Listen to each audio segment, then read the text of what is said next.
Ահա թե ինչ պատահեց այն մարդկանց հետ, ովքեր հերքում էին, նույնիսկ ծիծաղում էին Աստծո գոյության վրա։ Ողջույն, ես Սպոն եմ։ Լինելով հին ավանդական հայկական առաքելական եկեղեցու հետևորդ, ես պարզապես չեմ կարող չխոսել այս ամեն ինչի մասին։ Այս մարդիկ մարտահրավեր էին նետել Աստծուն, իրենց կարծելով ավելի բարձր, ավելի խելացի, բայց կյանքը նրանց համար այլ բան էր պատրաստել։ Էդվարդ Ջոն Սմիթ, Տիտանիկի նավապետը։ Սմիթը հայտնի աթեիստ էր և այնքան վստահ էր իր ուժերի վրա, որ երբ որ Տիտանիկը դուրս եկավ բաց ծով հայտարարեց. նույնիսկ Աստված իզորու չէ խորտակել այս նավը։ Թոմաս Էնդերսոն, ով համարվում է Տիտանիկի ստեղծողը, լսելով Ջոն Սմիթի խոսքերը ավելացնում է. այո, Աստված իզորու չէ այս նավը խորտակել։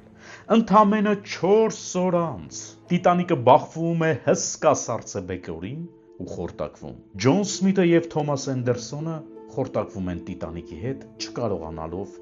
իրենք իրենց փրկել։ Յուրի Գագարին, աշխարհի առաջին տեզերագնացը,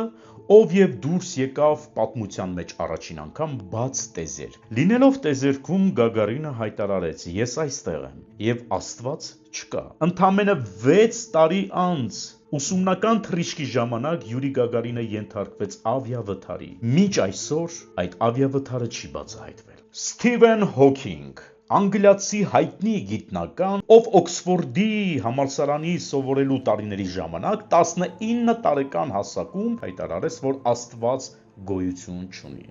Հետագայում պետք է ավելի սարկազմի ենթարկեր և հայտարարեր, որ Աստծո պատմությունը դա միայն մթից վախեցող մարդկանց համար է։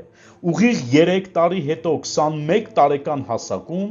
գիտնականի մոտ հայտնաբերվեց անբուժելի հիվանդություն։ 25 տարեկան հասակում գամվեց ամբասայլակին, այլևս չկարողացավ քայլել։ 40 տարեկանում դադարեց ընդհանրապես խոսել։ 2018 թվականին մահացավ գիտնական Ալբերտ Էյնշտեյնի ծննդյան օրը։ Հիշեցնեմ, որ Էյնշտեյնը ևս հերքում էր Աստծո գոյությունը։ Ջոն Լենոն, Beatles ռոք խմբի ղեկավար և երգահան։ 1966 թվականին Ջոն Լենոնը համերգից հետո հայտարարում է. մեր խումբը ավելի հայտնի է, քան Հիսուս Քրիստոսը։ Մեզ ավելի շատ են սիրում, ունենք հազարավոր երկրպագուներ։ Ջոն Լենոնը սպանվեց իր իսկ երկրպագուի կողմից։ Խնդրում եմ տարածել տեսանյութը, թող բոլորը տեսնեն և լսեն։ Ես Սպոն եմ։ Բացի Իսպանիայից և Դուբայից անշարժ գույք բնակարաններ ձեզ առաջարկելուց, այսուհետ կներկայացնեմ այսպիսի հետաքրքիր տեսանյութեր։ Կհանդիպենք։